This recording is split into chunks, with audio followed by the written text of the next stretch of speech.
You are live, it says, with a big exclamation mark. That's nice. Good evening, everyone. Hope you're very well. Happy Monday to you all. I have just realised Dean Smith is live on BBC 5 Live at the moment.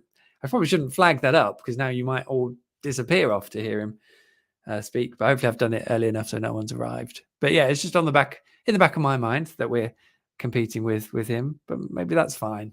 I reckon that's fine. Hope you're all well. Anyway, we'll wait for you, some people to join. This is a live recording of the podcast, which is very exciting, of course. I will share said podcast on Facebook, which, as you know, is my thing I have to do at this moment. So there we go. That's all there and ready to go. That will take 2 ticks. Let me show you who we've got on this evening. Get well soon, Steve, because he's poorly, but we've got a stellar lineup. I'll let you decide who's in place of Steve. But there we go. There's Zoe, Dan, and Ben. Oh, look, Ben's beard is just looking magnificent, isn't he? He's looking very dapper these days. It's very lovely. So enough of that. I'm going to my own beard envy. Right. So let's continue to share. So obviously we've got matches to talk about. The lovely trip to Reading. That was good. Then there was Saturday's game, home to Preston. Just, now we can reflect on it. Kind of hilarious. So we can pick that all apart, obviously, which will be lots of fun. And we've got a big game coming up against Watford next Saturday, which is terribly exciting, of course. So lots of fun things in the pipeline. If you're watching, whoever's watching, wherever you're watching, feel free to get questions in for us, and we'll do our best to answer them. And probably don't do that if you're on Twitter, because I can't see the Twitter comments and I'm yet to figure out a way of seeing those. So I could possibly check tweets, but not many people tend to tweet when they're watching a live Twitter broadcast. So it's different on Facebook and it's different on YouTube. So please comment away on those. They will pop through and we will answer as many as we can. That's all done, which was a raging success. So there we go. Well, I just noticed my phone's not charging up.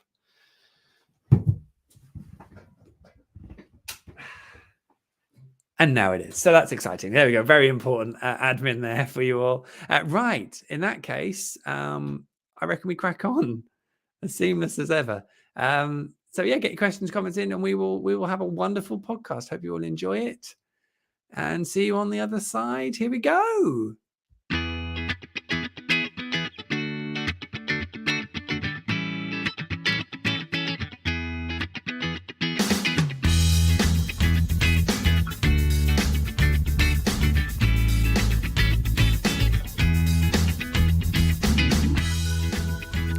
Hello all and welcome to edition 115 of On the Ball, the Norwich City podcast that prides itself on not seeing something coming. I'm Michael Bailey, I cover the Canaries for The Athletic, and I hope this finds you all safe and well. On the way, has the PNE dropped? Angry to within an inch of their careers, and new manager, same Watford? We'll work through all that and more with our guests this evening, and they are... Oh, I've almost said the wrong thing, because get well soon, Steve. He's poorly and resting up, which is fair. So in that case, I will say that we are joined by author of The Official History of Norwich City and purveyor of fine jumpers. It's Zoe Morgan. Hi, Michael. How are you?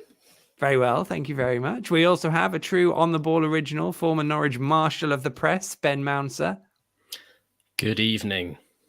And former Norwich City Head of Content and Programme Editor, Dan Brigham. Not going to say hello. Oh, he's muted. That's why. There we go. Hang on. So just in case anyone was wondering, I said, hello, Michael. Oh my goodness me. And can I also point out that the guests don't unmute themselves. The host unmutes the guest. Well, you say that. I didn't unmute Zoe or Ben. I prepared myself just in case. I don't know. That shows the lack of faith in the host, I think. Yeah, it's probably best. So there we go. Maybe I just didn't want to hear from you, Dan. No, that's not true.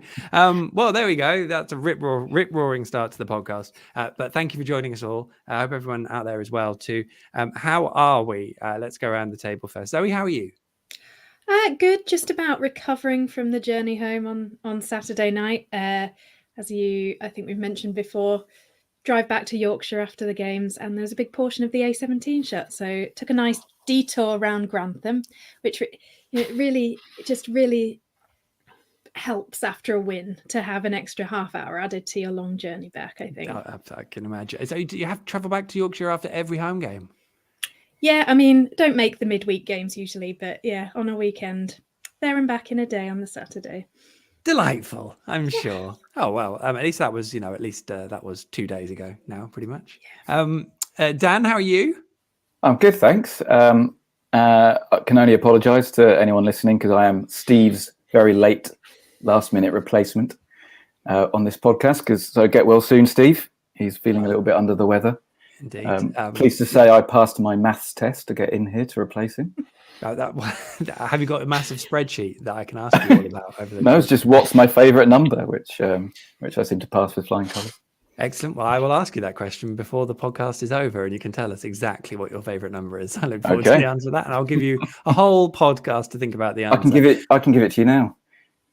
Well, there would go the suspense. Okay. Steve would have never said that, Dan. Yeah, I've got no nose for drama, sorry. No, so wait, and then I'll probably forget. Ben, how are you? Looking very dapper tonight, very dapper for those watching. Well, thank you very much, although I'm the only one of us not wearing a notable jumper. So, yeah. I like your one, Michael, in particular. It looks like something that Harry Hill might wear in a sad evening. He wears those big collars. It's kind of something he might put on when he's feeling a bit down. Yeah, so it's very much my I'm not leaving the house today kind of jumper. So and then I forgot I was on a podcast. But here I am. It's very warm, which is something we'll probably have to, jumpers, they are the future for all of us. Well, lovely. Thanks for joining us all. Those of us watching us live on your chosen social media platform as we record the pod, we do want to hear from you, so get your comments and questions in. They could be on absolutely anything I've written here, so good luck with that. And if you want to contribute, favorite numbers, give us all your favorite numbers. Why not? That'd be nice. And if you want to contribute to something, but you are not listening live, have no fear. You can email us with your story or comment, whatever you want to say. The address is Twitterkers, Twitter, KERS, at iCloud.com. Because if you write at @owlclyde, you probably won't get through. Right, I tell you what, let's crack on, shall we, with this week's Headline Act.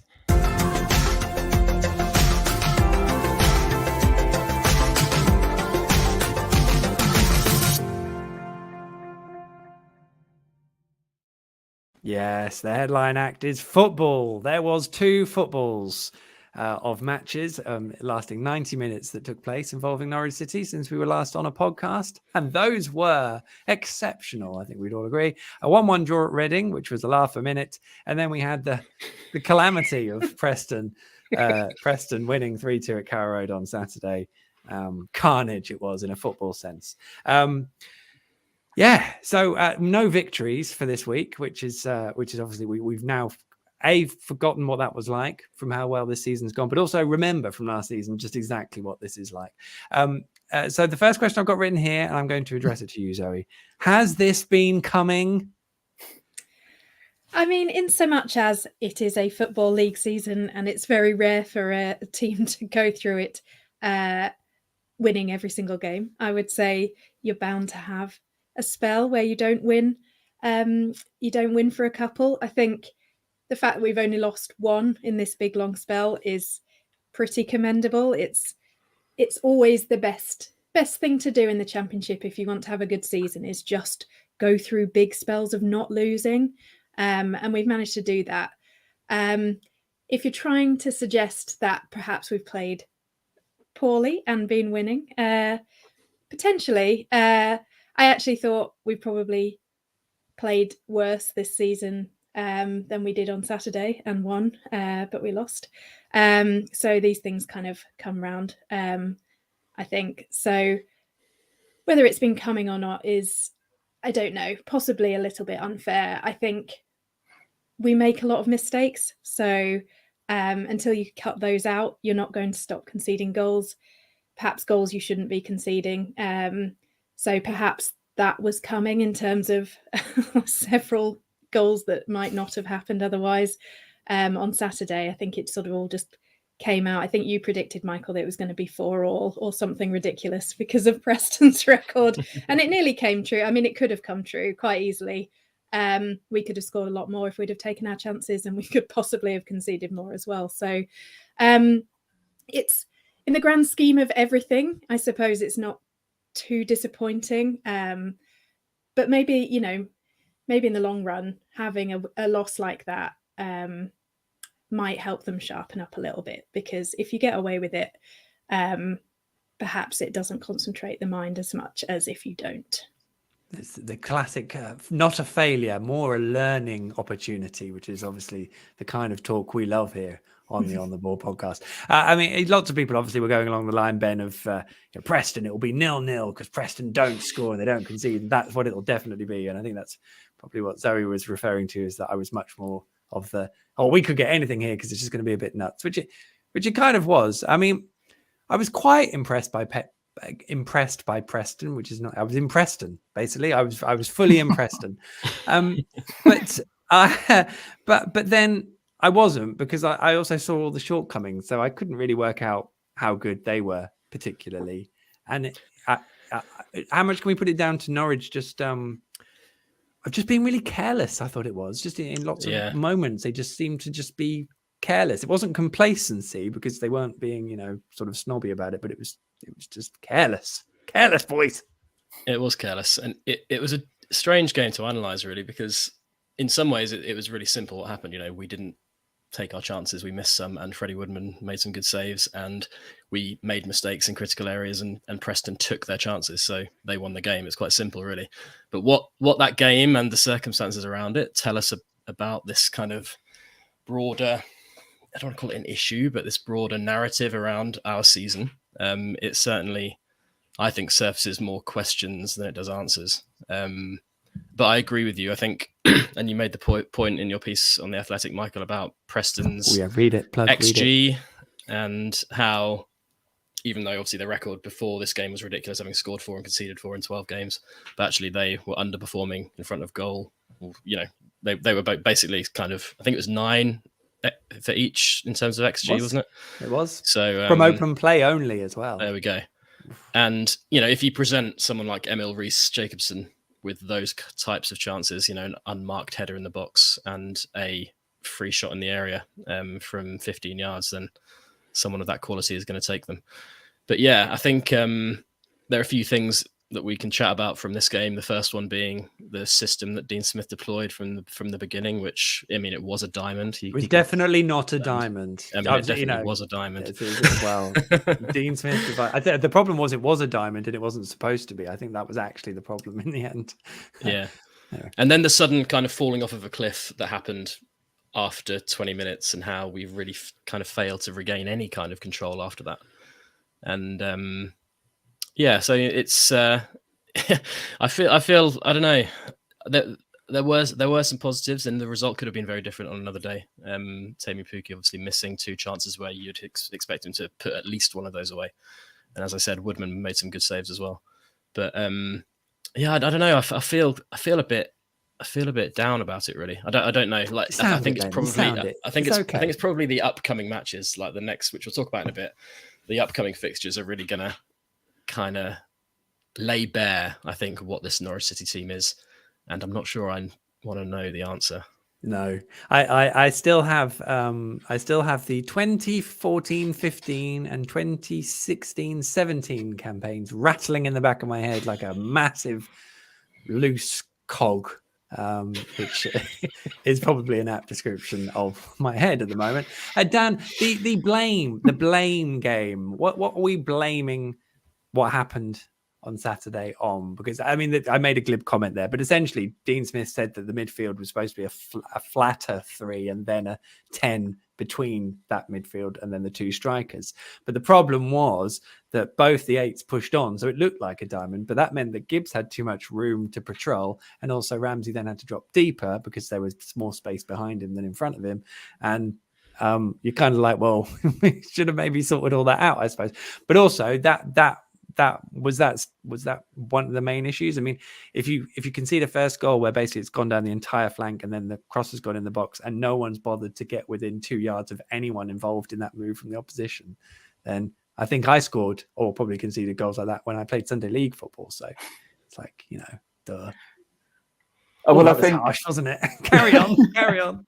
I think it was noticeable that Gibbs was struggling in the first half, particularly because he was left in oceans of space to patrol in front of the defence, and he was hung out to dry a little bit. But I think rather than just this being one formation being an issue, I think the issue may be that Dean Smith keeps changing formation, whether that's intentional, whether he likes to mix it up. I mean, he didn't really at Brentford or Villa.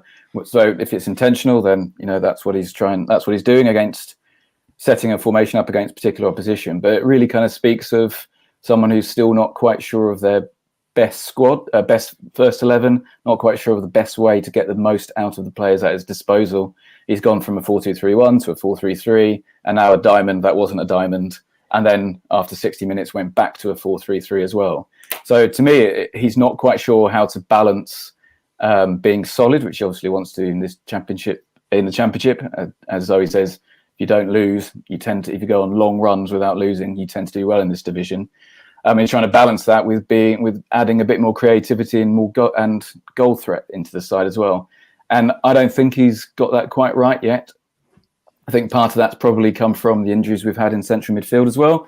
And it's also come from Sarah, who was the big plus, I thought, on Saturday, probably not hitting the ground running in the way they may have hoped as well. So maybe now we've got a bit more competition with Sarah looking like the player we were hoping him to be. We might see, hopefully going forward, a bit more control on games. Because that's one thing you lose, changing your formation, is that lack of control. And that was really noticeable after the first 20 minutes on Saturday, is after we dominated, pressed really high.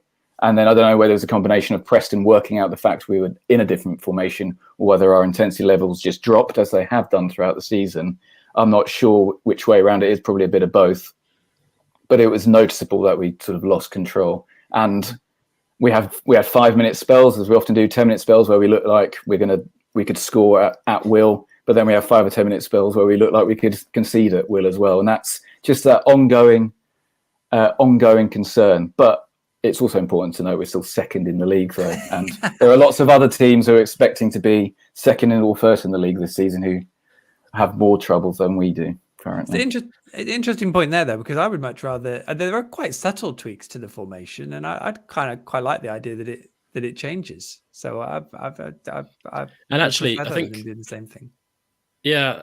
And I was in the pub before the game and said, surely we're going to try like a diamond at some point, because the players that played against Reading wasn't a diamond. In the other system, I'm calling it a diamond for the rest of this podcast. I'm not going to stop. And like control has been, I think, one of the main themes of this season, and one of the main problems, like that lack of control that we seem to have in every game, really. But a system where we have essentially 4 central midfielders is designed to give us control, but we just failed to do it again. And I think the control in that first 20 minutes is almost from how high our tempo was and how high our press was. And obviously when that dropped off, we weren't able to then keep the ball in a way that allowed us to have control of the match. And I think for me that this is the most concerning thing, is how we're not able to do that, how we're not able to have patterns of passing across the pitch to give us big spells of possession and control to push teams back. That starts from the very first player in the team, the goalkeeper, and we'll talk about Tim Krul in a bit, I'm sure. But also, I often see our defenders looking for a pass and they're not completely sure who to pass it to. Midfield, we're not seeing the kind of combinations I think you'd expect, especially from like a 4-man central midfield, like in the first part of Saturday's game. That system was designed to get Aaron Ramsey in his best position and feed him, and he didn't really do much at all. So yeah, that's the kind of macro concern for me, is that lack of cohesiveness, which has been spoken about before, but was evident again when we were trying to take back control of that game. And I've said this before, but it's the desperation, it seems, to get both Pookie and Sargent in the side, and playing 2 up top is probably the best way to get them in the side, because they both want to play through the middle. And it does seem Dean Smith's absolutely desperate to find a formation that utilises both of them. But maybe we need to go for Ant or Deck rather than Ant and Deck in the side now, because we're not going to get control in midfield if Sargent is playing on the right. You get control in the midfield with one of your ball players like Dowell or Sinani or Cantwell. Wow. Well, famously, Ant and Dec have never appeared on television solo, so like that's just not going to happen. Apart from when Ant had his troubles, and then Well, Dec the was troubles, on his own. Yeah, the troubles. Yeah. And Dec was excellent in that period as well. He really stepped up his game. Came into his own there. Yeah. Stood on okay. both the left and the right at the same time. So are we saying that Dec is Teemu then, or the other way around, or is Well, that's probably after Dec's troubles. No, Ant's troubles. That's probably one we can't answer. Oh yeah, no, that's very true. Yeah, so I was thinking about it too narrowly. Let's end that analogy and move on to a question that you sort of half teed up, Ben, which I'll come to you first on, Zoe. I mean, is there really a debate over who should be number one at the moment? I think there's got to be, probably. I think we've got two very good goalkeepers, and we signed Angus Gunn for a reasonable amount of money. We didn't sign him to be forever a number two. We didn't sign him as a 40-year-old just to keep collecting his wages and just be there as an experienced head. I'm sure he signed hoping that he would be playing at some point. And so that competition is there. He should be putting pressure on Krul. And Krul's having one of his spells where he just sort of seems to lose concentration. And there's no denying that he has got excellent reflexes. He can stop shots most of the time.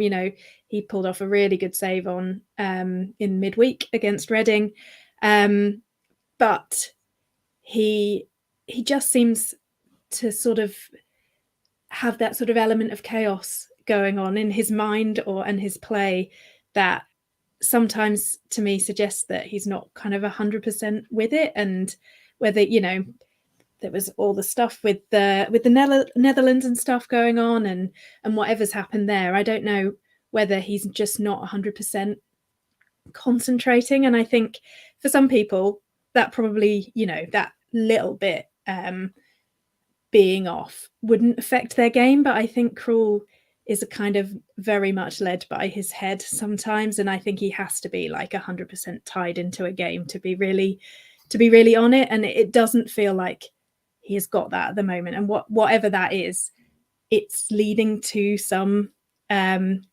mistakes where we get ourselves into more trouble than we might. It's leading to some goals that we're conceding that we might otherwise not have done. And I think, what you guys have been talking about as well in terms of our passing, starting from the back, moving forward, it throws that off as well sometimes when he's not 100% passing it as well as he could be. So I do, I'm a big Tim Krul fan, and it would be a shame to see him lose his place. But at the same time, Angus Gunn has played well in the recent times when he stood in, probably deserves an opportunity. And if you're not going to drop a goalkeeper after the mistakes Krul has been making, then you might not ever drop a goalkeeper. So, I don't know. That's an interesting point to me, because they all feel quite marginal mistakes. I don't know who out of you, Dan and Ben, want to answer this, but I sort of looked at the goal Norwich conceded at Reading and thought, well, maybe he might have got there, but it wasn't like a clear error. And then, the third goal, it is a massive deflection. I know he got two hands on it, but you can't, just because he got close to it, you can't assume that therefore it was easy for him to have dealt with the deflection. And I appreciate that the pass wasn't entirely accurate, but also, Max was clearly on his heels, not for the first time, by the way. And then, I don't know. I'm not saying like I'm just mitigating everything he's done, but it doesn't feel like it's clearly obvious. But I am obviously always open to have disagreements. So go on, Ben. Dan, disagree. Show over.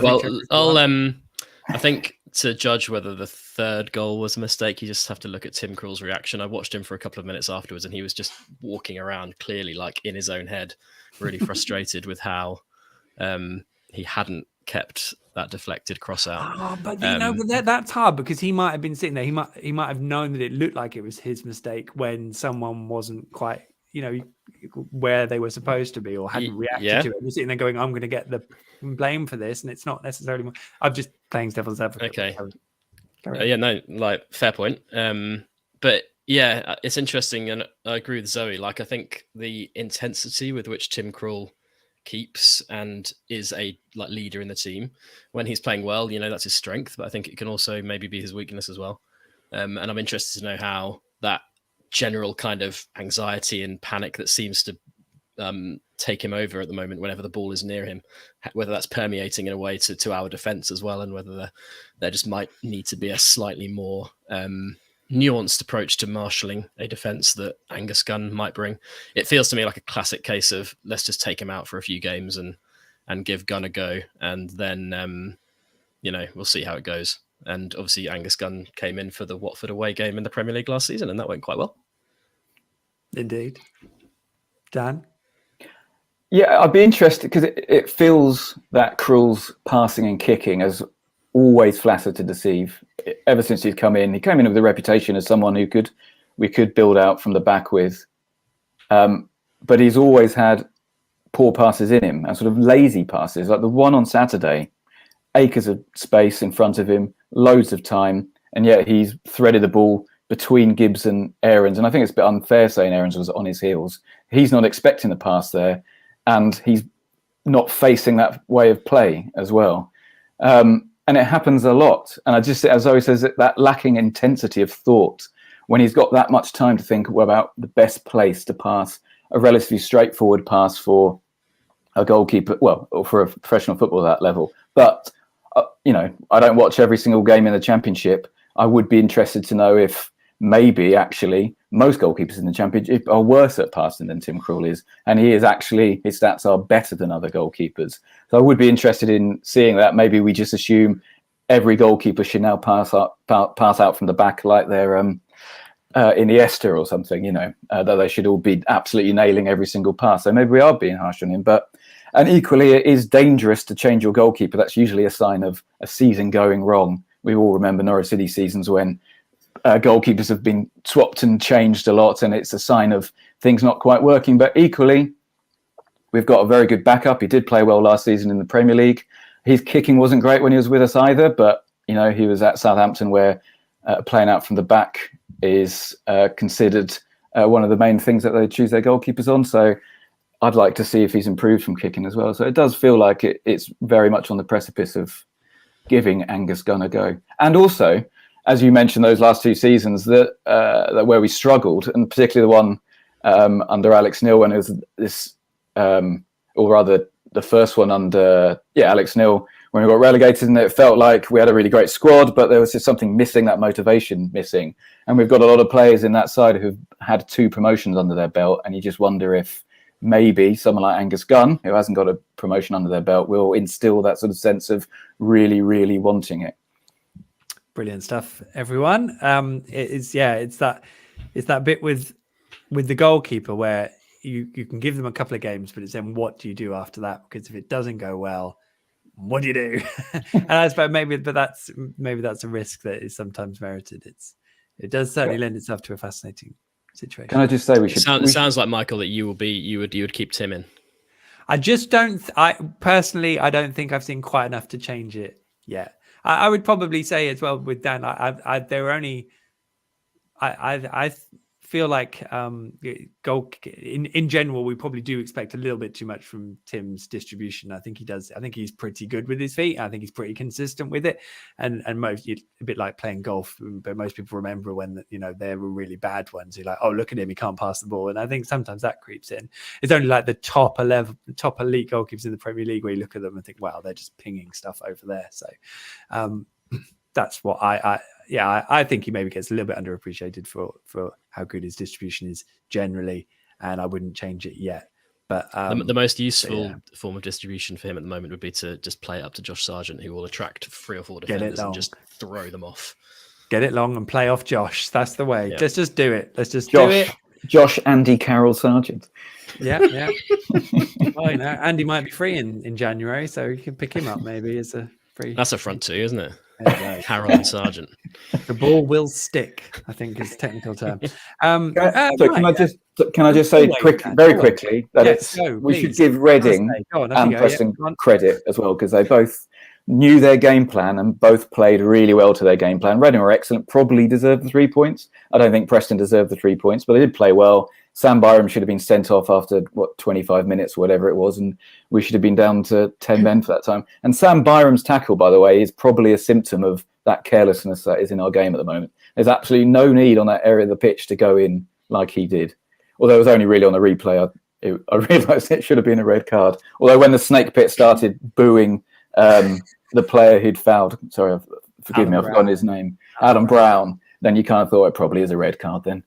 It was a horrendous challenge. It looked so bad just on the first replay. It looked quite bad. It was quite in front of us. But yeah, we all agreed he should have been sent off for that challenge. Yeah. Kenny was very good at left back in the second half, I thought. Well, yes. I mean, that probably does move us on to things we are not going to talk about. Are we not going to talk about Kenny McLean at left back? Or no, I'm not. I'd love to. Go on. Do you want to talk about Are we moving it? Is there not a sting for this section? Or the idea... No, there isn't actually. No, I've never done a sting for this section, which is fine. No. And it's have you not? You love a sting. You've got sting for stings. I know. You could sing us one, Michael, if you wanted. In the voice of Dean Smith. Going to talk about... little it's very good. Yeah, thanks. Yeah, that'll stick. You cannot talk about Kenny if you want, Ben, briefly. Well, I agree with Dan. I think he was excellent, almost mistake free in that second half, and scored a lovely goal into the bottom corner, which obviously secured us that 3-3 draw. So that was great. Love that.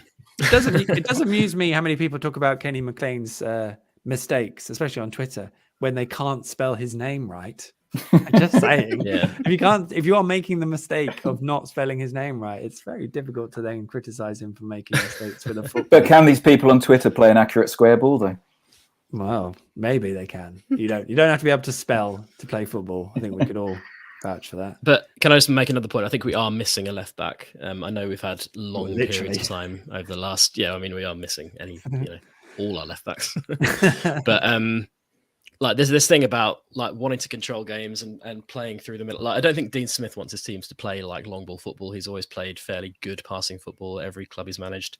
We're just failing to kind of pull that off at the moment. And I think part of that is that we haven't got that kind of fullback option. And I don't know why Max Aarons hasn't been involved more from an attacking sense, especially with that diamond formation where, and look, we've run into a lot of teams. Most teams this season have played 3 at the back against us and a lot of people in the middle of the park and 2 strikers. Often 8 of the 10 outfield opposition players are in the middle of the pitch. So we need to try and get the ball out wide, but we haven't effectively moved the ball up the pitch in wide areas. And part of that is just not having a left back really.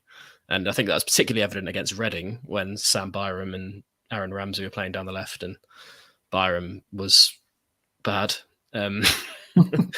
Just bad.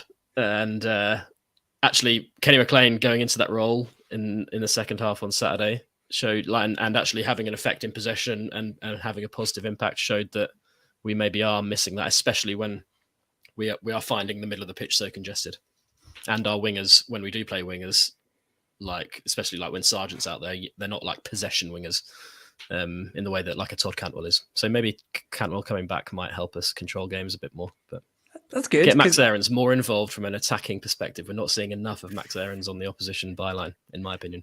Good luck with that. I have got at the top of my list here, no Todd. He was training on the pitch at Carrow Road after the game, but he wasn't in the squad. He only had a couple of days training. So Todd Cantwell will soon be back once there's an opportunity to throw him into the squad. Who does Dean Smith leave out? You decide. You mean you don't, but you can have a think about it. Isaac Hayden was also on that training session, which was interesting. It was nice. I've seen him play football up close now in Norwich training kit.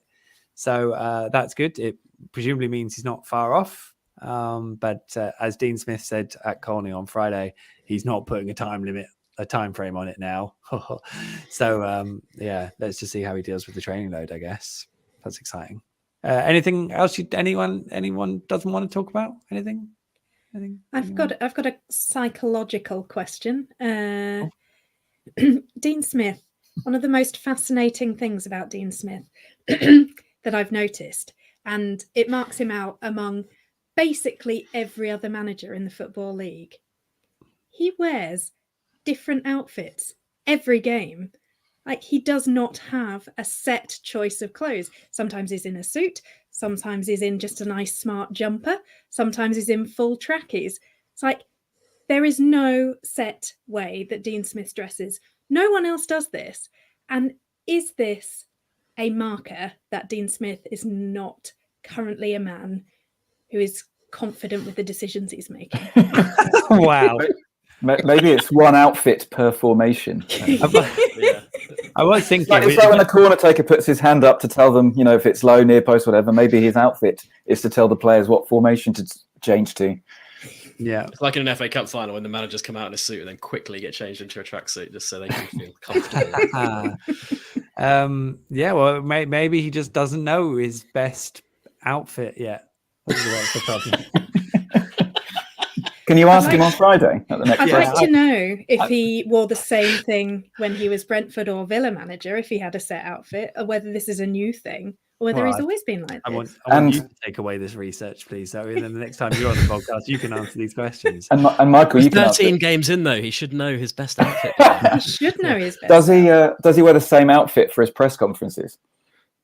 I'd say that's pretty religiously training gear because he's then. You barely have time to check, do you? Because don't they last about 4 minutes? In and out jobs, definitely.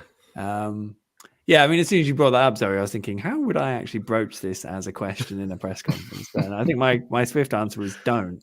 So, if it comes up, and I have the opportunity, I will definitely somehow. You have to start it by saying this is a question from Zoe Morgan, and then give Zoe's Twitter handle. Some fans have noticed that. Might be one for after 5-0 win as well. But the other way of looking at it, of course, is that he's a man extremely confident in his own skin, and that he shouldn't worry too much about all these people that think he doesn't know what he's doing, because he knows exactly what he's doing. He's going to stick to it as well. Well, it'll just be when there's a press conference and someone will have asked him, do you think you're getting the credit you deserve? And he goes, well, I'm not sure it's up for others to say, but I mean, I even saw the other day people were questioning what I was wearing, and then we'll know he's a listener. So that'd be great. Maybe he's just he's been born into the unfortunate position where, unlike Farker, he has no item of clothing that rhymes with his name that he can wear on a consistent basis, like the Farker Parker. Smith. There's nothing. When we see Craig Shakespeare turning up in a 3-piece suit, we know things are. Or dressed as Shakespeare in those. That's what I was going to say. Ruffle. That's it. Neck ruffle. Michael, I've got 2 quick things. If that's all right, just for this. Okay, yeah, cool. Things we're not going to talk about. I didn't have Dean Smith dress sense on here. Carry on. Another random one is Marcelino Nunez's Instagram post from today, where he clearly. I saw you like this, Zoe. Have you seen this, Michael? Is this well? No, maybe I don't know. He's clearly on his day off on Sunday. Went to London and has posted the most wholesome gallery of images with his partner, and it was absolutely wonderful. The best one photo next being to a phone box. With his thumb up, it's like this is a good thing. I just want to indicate this is good. I love him. 1, 2, 3, 4. The one with London Eye was my favorite, actually, where it's one of those photos that's taken by like a camera, and you pay like 15 quid for the photo, and it's just like him going like, "Hey," and it's branded at lastminute.com. And I just want to quickly mention as well. Sorry, Michael, I'm dragging this out, but just a reminder for everyone that this season is the 10-year anniversary of Norwich winning the FA Youth Cup. And I want to give a quick shout out to Jacob Murphy and Carlton Morris, 2 players from that team who Jacob Murphy scored his first Premier League goal at the weekend. So was it? Credit to him. Yes. Was it really? And wow. while I didn't realise that. Yeah. While Newcastle are obviously blessed in quote marks with riches, it's great to see one of our own still making an impact up there and actually having probably certainly his best season at that level. And Carlton Morris got player of the month for September in the Championship after scoring 4 goals. Dude. I think I was working at the club and obviously followed that Youth Cup win very closely. So maybe I have more of a sort of interest in following the journeys of all of those players. But I think it's just nice, isn't it, to see a couple of lads who actually have gone through quite a lot, both of them. I mean, Carlton's had a lot of injuries. Both of them have had an incredible amount of loan spells. I'm going to throw a quiz question at you. How many loan clubs have Carlton Morris and Jacob Murphy played at combined? Wow. Is there some overlap? While they were at Norwich. Is there some overlap with loan clubs? What do you mean? Murphy No. didn't have I'll too tell you many. now. Oh, Jacob Murphy. I mean, I was going to he had a guess. few. Can I still guess? Yeah. So how many did Jacob Murphy have from Norwich clubs on loan? I reckon Jacob probably had about 4, and I reckon Carlton 6. So I'm going to say 10. Jacob, I reckon 3. Carlton 6, 9. Zoe, I was gonna go 2 and 4, but that's probably very conservative. so it's 6 each. Ooh. Jacob was So Wow. Jacob Murphy's 6 loans were at Swindon, Southend, Blackpool, Scunthorpe, Colchester, and Coventry. And while he's been at Newcastle, he's also been on loan at Sheffield Wednesday and West Brom. So he's played for 10 clubs, including Norwich and Newcastle. And the FA Youth Cup win was 10 years ago, less than 10 years ago. So, and Carlton Morris, Oxford, York, Hamilton, Rotherham, Shrewsbury, and MK Dons. So I think for all those young footballers listening to this podcast, it just goes to show that you may be farmed out on loan to loads and loads of fairly mediocre EFL clubs, but if you keep at it, then you can win Championship Player of the Month awards and score for Newcastle against Brentford. I mean, in front of the no offense, Ben, but Harry Kane did it better in his foundation release video today. But it was essentially the same thing that you've just said there. Well done. I should also point out, I mean, Cam McGeehan, who captained that team, is playing in the Belgian top flight, isn't he? Still for Oostend, might be where he is. He was there. And Harry Toffolo has started for Forest tonight in the Premier League. Oh, fantastic! So, back in. And there are also a lot of that squad who have obviously had journeys outside of football. Harvey Hodd founded a tech startup and is doing quite well there. So, it's interesting to see which paths they've all taken. There's a piece of the Athletic, Michael. Yeah. Well, grab that. There is a piece on the FA Youth Cup win on the Athletic from a while ago that I wrote. And I'm looking forward to all your 10-year anniversary pieces next May as well, Michael. That'll be great. I'll just read. Sounds like a 2,000-word update in the world. No, just retweet. Where are they now? Yeah. Mm-hmm. I might have to write that down. Can I add a couple of things to not talk about as well? Yes, go for it. Yes. Just jot it down. Referees not content with getting penalty decisions wrong, sending wrong players off, but also wanting to take part in the game as well. Darren Bond against Reading probably had more touches than several of our players at one point. And before he'd started getting in the way in terms of actually being hit by the football, was noticeably in the way, obstructing sort of passing lines from most of our midfield. And then in the second half, it all fell apart for him and he got hit 3 times by the football. No Neil Barry, though. He's come off his back and fall to Mullers. That's what he needs. And the other thing is, I'd like to not talk about Trent Alexander-Arnold, so we could be the only football podcast not to at the moment. Clearly. Although I did see somewhere post that he was, Frank Leboeuf apparently, for some reason, was talking about Trent Alexander-Arnold, and he said that his defending was no better than Championship level. To which I saw some sort of Instagram account suggest that Norwich should sign him. So seems a bit harsh. Anyway, how much Championship football does Frank Leboeuf watch, do you think? Well, this is it. I don't know. Loads, probably. Maybe it's a new line for him. I bet he knows more about the passing quality of the Championship goalkeepers, Dan, than you. Yeah. Do you remember when Pep said that he used to watch Norwich City? Because when Daniel Farke was it, do you think he still does? Someone on Tuesday, was it you who tweeted that? Someone on Tuesday night tweeted that. I saw it pop up and it just said, I don't think he still watches Norwich. And I was like, oh, yeah, that was a funny spell, wasn't it? He's watching Vincent Kompany's Burnley, isn't he? That's what he's watching. Absolutely. Expect to see that when they draw them in the 3rd round of the FA Cup. Norwich City women are playing Cambridge City Tuesday night down at the Nest. Go along. That'll be great. I didn't want to talk about Lauren Hemp doing a great job as England's new number 9. That was good to watch. I did want to talk about the fact that there are out of 24 championship clubs, 9 have got a new manager since the start of the season. It's October. It's not barely October. What is that about? I think I saw something that said Paul Ince is the 10th longest serving manager. And I think he took over in the summer, which is just, and what an angry man, both him and his son are, by the way. I don't know what's happened there, but I've never seen some people get so annoyed about a throw-in that was quite clearly given the right way. And get well soon, Christos Jolis, believe he's injured his knee ligament, so he's on loan at FC Twente. So that's sad. Hope he is back in the new year, fully fit and functioning. And of course, the one thing we haven't spoken about actually properly was the disallowed goal from old Kenneth at the end of the Preston game. Did anyone here think, well, it should have stood? Is that the right question? I don't know. I mean, no one thinks it was a foul, right? He couldn't give that foul, surely. No, it's not a foul, but once he's blown, you can't then give the goal, Yeah. can you? Well, that goal doesn't exist because the whistle had gone. So therefore, all of the other players were out of kind of play. Okay, so that's the question. Does anyone think it would have been a goal had the whistle not blown? I mean, as in, well, a player might have blocked it because they might not have stopped. But who knows? I mean, it was a good hit right into the bottom corner. The keeper was beaten, but it may well have been blocked. I think it would have been. Having watched it back numerous times, I think it would have been. There we go. Well, I think that's all the things we're not going to talk about. Oh, how about Grant Hanley? What? Go on. Russell Martin, Swansea being 3 points behind Norwich. Go on, Ben. Oh my God. Grant Hanley's work for our second goal was absolutely fantastic. He just bulldozed and then played a lovely, cute little pass into Temu.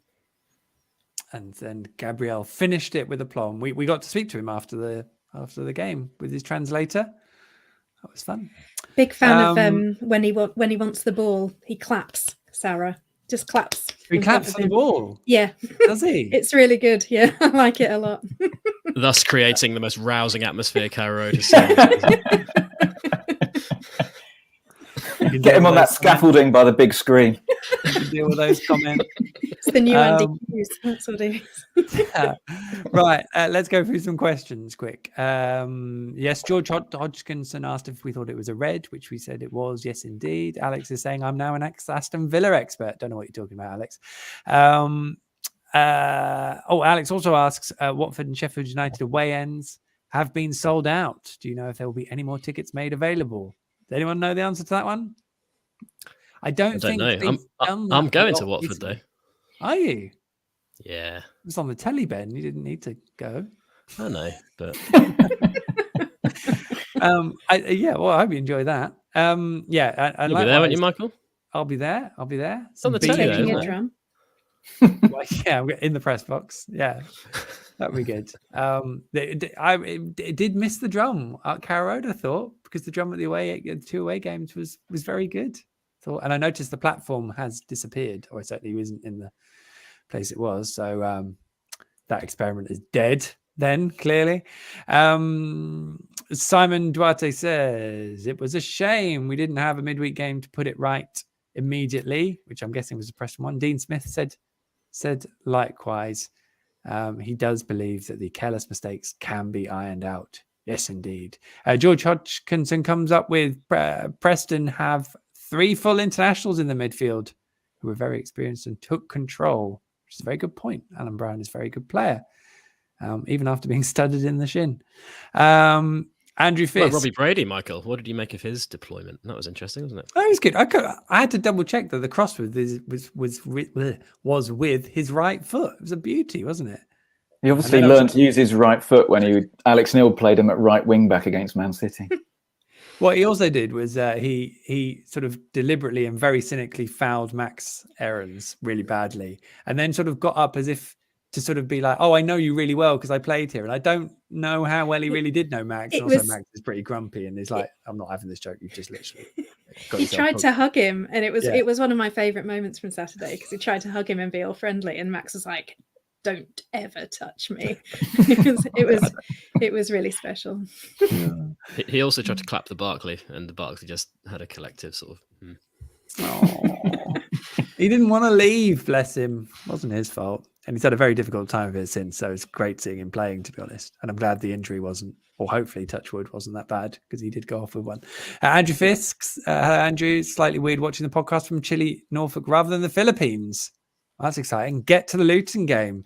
How nice. Hope all's well in the Philippines. Well, whilst you were there, which you're obviously not now. Anyway, Paul Frake. Krul needs to retire from the international scene. Louis van Gaal doesn't seem to want him. I've read that. Yeah, only as a fourth backup or for catching practice. Is that an official goalkeeper thing? That's a good one. But yeah, it could well be. I mean, he may well have just been retired, Paul. That might have physically happened. Some Zoe support here. Mark is with you on Krul. Zoe, there you go. And then there's one. Oh, wrong buttons. They're not button. No buttons aren't working. Let's try this one. Ed Ivans. Pookie needs to be removed. Just ended there. Let Sargent and Ida have game time. Adam, bless him. Well, Ida's injured, isn't he? So that's not. But there you go. Also, time for Gunn to be given a chance to impress. Yes, Ed. But what happens if he doesn't? I'm riddled. Right. Well, that was great. It's not over though. We've not finished because it's time for a sting, which I know everyone has been desperate to hear. It's been a while since we've had a sting.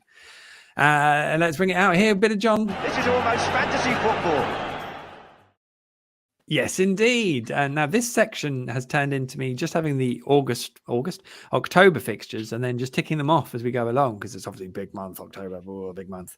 So obviously it started well, which was good. And then we've had no points. Oh, no, 1 point. Sorry. How dare I? From the second two games. We've still got 4 nasty games coming up. And then I'm starting to worry about November because we've then got QPR coming up and they're good. But before all that, it's Watford on Saturday, as Ben teased, late night because it's on Sky. Everyone on Sky is going to get to see this game.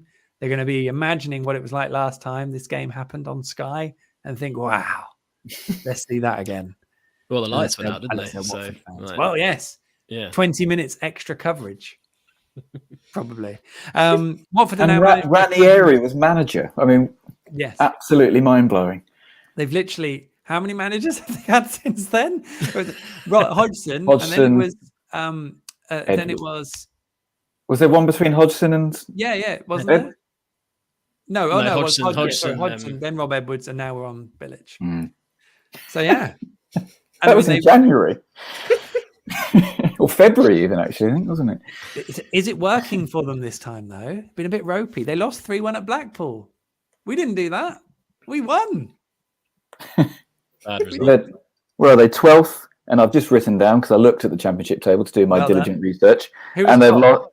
I couldn't tell you that. I'm looking at the bottom half of it, which is where Watford are, and they've won once in their last 5 games.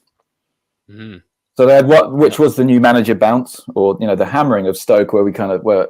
Well, myself thought, this is it. This is Watford motoring now suddenly, and they've lost their 2 games since then. And some of Bilic's quotes after the Blackpool game were scathing. So, can you praise those? I've not really seen them. Well, it's something along like I wrote one down. It's about time we picked ourselves up and started working as a team, which in isolation doesn't actually sound that scathing, but it was part of a. I don't know, for him to be saying stuff like that when he's been there for 3 matches is, it's very Watford. Was it rant territory? Would you have labelled it a rant? I think it was a rant. Yeah. Oh, love that. He was also already asked after that game about what does he think about Watford's what's the word? Watford sacking their managers all the time. So after 3 matches and 2 defeats, he's already getting those questions. Yes, too true. I mean, the thing that people maybe don't, even if they say they're giving good time to these guys, they know they might get sacked when they take the job on, and they also probably got pretty decent payoffs. So I suppose any manager taking that job is probably eyes open to what is actually going to happen. Exactly. People always say, "Oh, why do managers take these jobs?" But it's like, well, I can think of one massive pay rise, big reason. Rob Edwards will get a decent job, I think, if he hasn't already, agreed to one. I don't know. He's probably quite close to getting one anyway. But there we go. Are Watford proper rivals, Zoe, for promotion, or should we just we could do what the Norwich City Twitter feed did, like ahead of the Preston game, and go on about how something is They put a tweet out saying how maybe I shouldn't be doing this, but they did. They put a tweet out. It was like a stat zone of all the reasons why Norwich will win, basically. And I think everyone replied to it going, don't do that. And then obviously they lost. So in this case, can we write off Watford for a promotion push? I mean, it's all the wheel. What are they doing? Wheels all over the place. Everyone's taking it very seriously, obviously, because it's Watford, and everyone assumed that, they'd be one of our big rivals for promotion. But at the moment, they aren't doing very well. And in comparison, we are apparently doing quite well. So we shouldn't ignore that. And we shouldn't go into it feeling like we shouldn't be quite capable of winning that game. Obviously, it's quite interesting, I suppose, in that certainly last time we won the championship, we were in cruise control over most of the teams, but there was a bit of a question mark over perhaps our results against our closest rivals, and Watford were one of them. So maybe this year we're going to do it differently, and we're going to beat our closest rivals and not drop any of the points to those clubs, but it will be the Prestons of this world and the Wigans of this world where we do drop points. So I'm going into it full of confidence. I will be holding the memory of Josh Sargent and the only good thing that happened last year very close to me, and expecting exactly the same thing to happen again, except it won't be such a surprise this time. That was by some distance the best moment last season, wasn't it? That Watford game. Yeah, and and magic. Jamie Carragher clearly was probably quite outraged that he'd been sent there to do that game at the start of the match, and then was so surprised that he was enjoying it. By the end, just could not stop laughing and having a great time. Was having your wife banter with Josh Sargent in the interview at the end. I think he was just so shocked that he'd had a good time that he couldn't help himself. He was almost channeling the energy of the Norwich crowd, I thought, because the way he laughed at his joke was just like it was sort of quite manic. So there we go. Well, hopefully Jamie Carragher will be there on Saturday. I can't imagine he'll have anywhere better to be. Would he? Is there? I don't know. I don't know what the Premier League fixtures are. Well, who are Norwich going to play? What? As in, I know it's Watford. Like, as in the team. I mean, do we start Kenny McLean at left back? What formation do we play, Dan? You've already said too many formations. So nail it down, Dean. Really depends on what outfit he's wearing at the start of the game. That's when we know what formation they're going to play. We've been through this. Well, start with the outfit and then take us through the whole rest of the process. A bit of it depends on Byram, right? Is he going to be fit? Is Byram going to be fit for it? Because that kind of forces your midfield, doesn't it? If Kenny plays left back, then it forces your midfield and probably means you have Gibbs, Nunes, and Sarah in there. If he was fit, would you still start Kenny at left back? Yes, probably. Yeah, I think so. After that performance, I imagine after conceding 3 goals at home in the way we did, we'll probably look for a bit more control.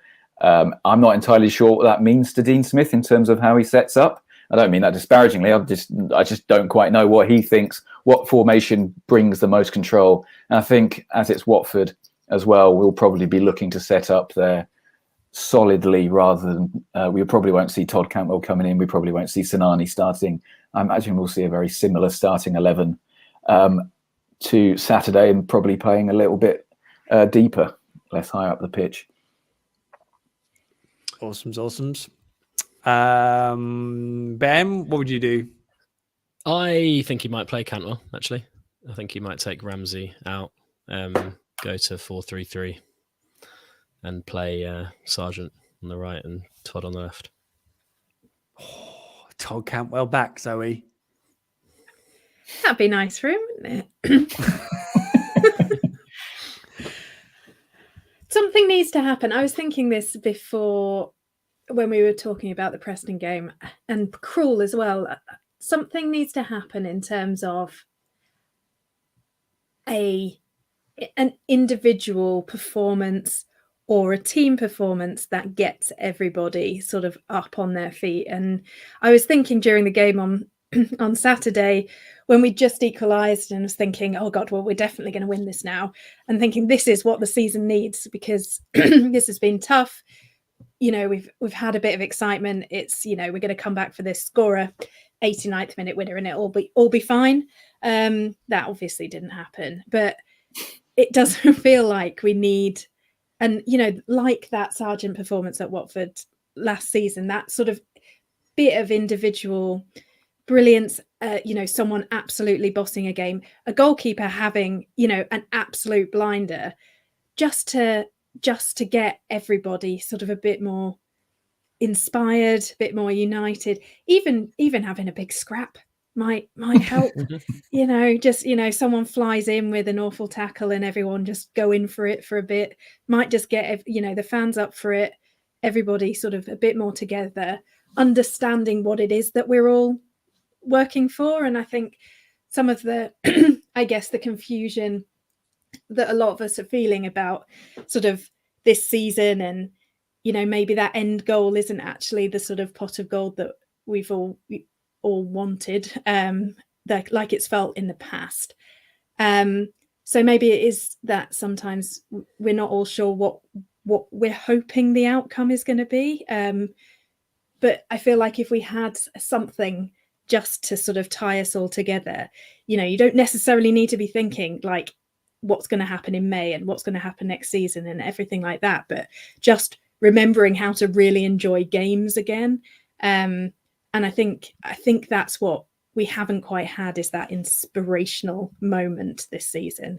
And perhaps it will come in that slightly bigger kind of game, you know, against a bigger team, against the people that we really want to be beating. And so fingers crossed, that's what we get. Here's to the massive scrap. It's going to be great. Well, it's going to be a cracking game. Slaven is Watford's manager, so I would be careful. Yeah. With scraps. You and Adam Leventhal, Michael? Bit of a scrap. Let's get that going. No, I just give him a massive hug. Yeah. And he's just the most lovely man. He does dish out a bit of stick, though. I remember after said 3-0 win at Vicarage Road, him kind of occasionally banging his desk by the end, incredulous that a team of Norwich's quality had arrived at Vicarage Road and won 3-0.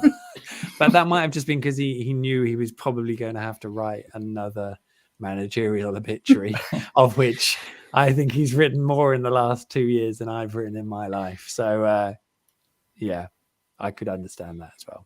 I think it's lovely to see him. I'm fairly sure this is public knowledge, but Adam Leventhal was punched by an England cricketer, a current playing England cricketer. You're pretty sure that's which cricketer? Sure. Are we allowed to say that? I'll probably back off there. Right, a current great. England cricketer. Massive unanswered question. One that you probably wouldn't expect to get violent. Right. Well, I mean, I don't know. I was going to Which say ones would you expect to get violent, Dan? It's Johnny a Best, handful of violent. Right. Well, suggestions. That's something to chat about with Adam on Saturday when you see him. Yeah. His suggestions on Twitter. Don't attach them to this podcast, but just put them in tweets and we'll find them. Right. Well, yes, I look forward to speaking to Adam about that. Okay. Well, and I look forward to Saturday, which will be a wonderful game. We've got a few more comments, but also Kenny other business. Anyone? Kenny other business? Kenny other business? Anyone? What else have I got here? Just to rattle through a few of these after we've retired Tim Krul and removed Teemu Pukki. Marco Tony, news about John Rowe. I think he's still a way off returning, and they're trying to give him a lot of time because it's a stress-related injury.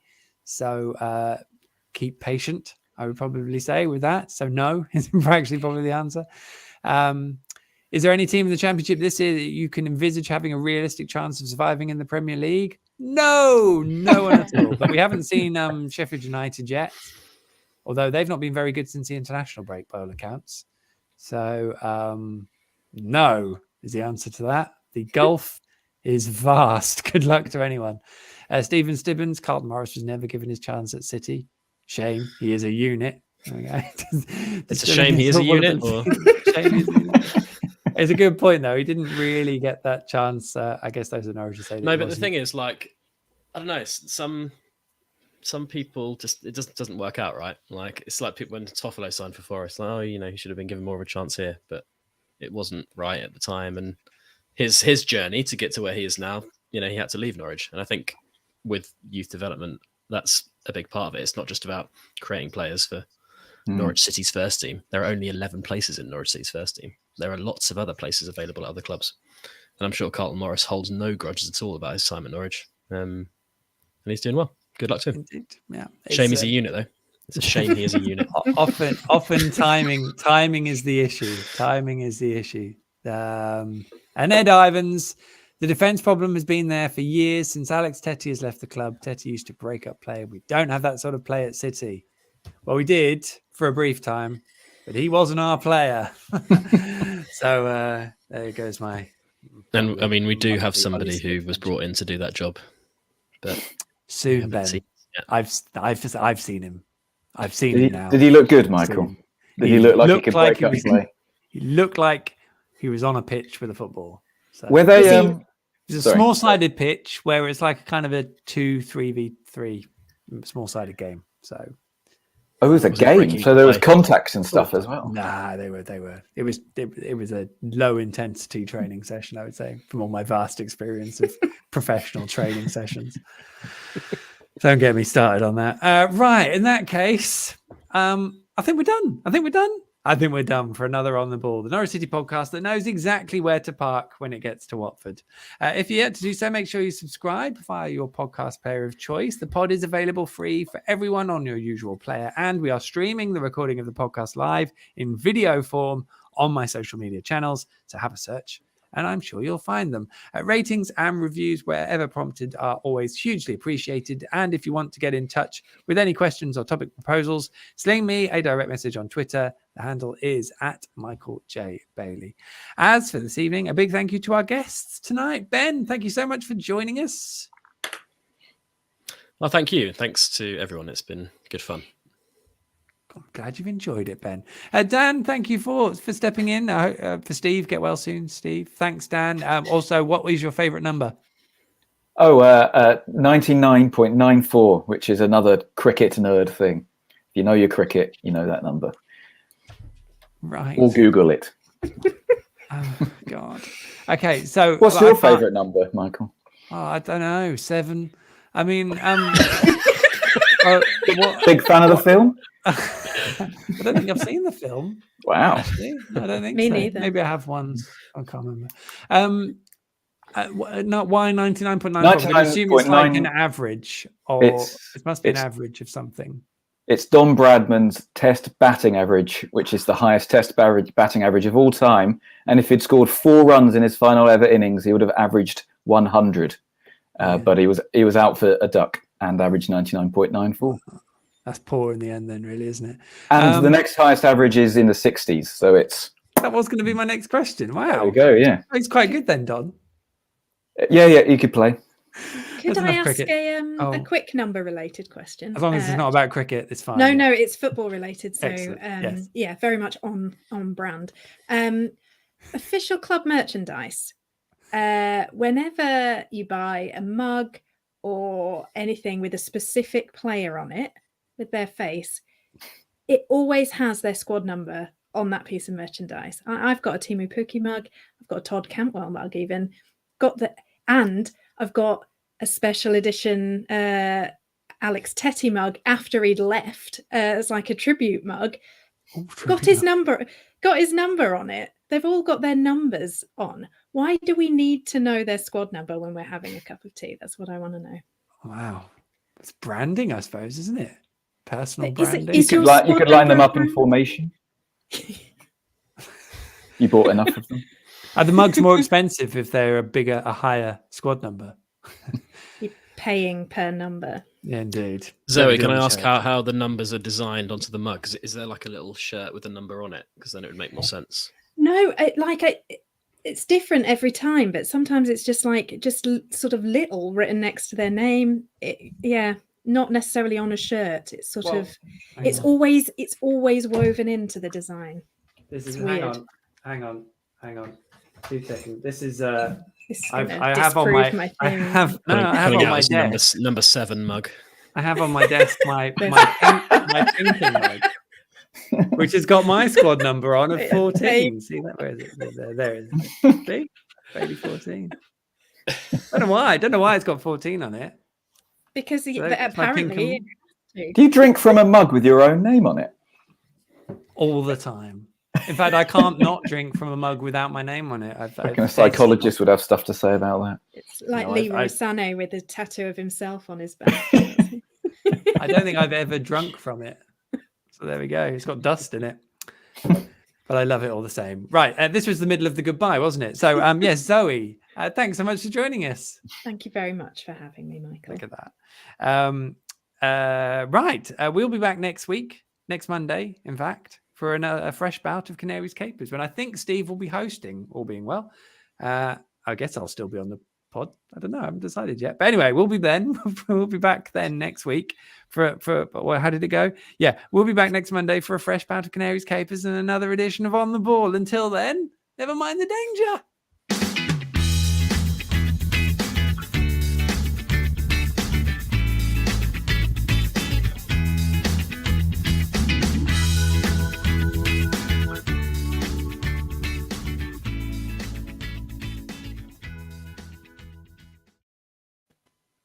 And that is it for the podcast this evening. Thank you, everyone, for watching. Hope you loved the podcast record. Wasn't it brilliant? Thank you to these guys who are awesome. And we'll be back next Monday again. How exciting. Right, I'm going to end the broadcast. Everyone wave. There we go. And I promise I'll end it quickly. Bye. Bye.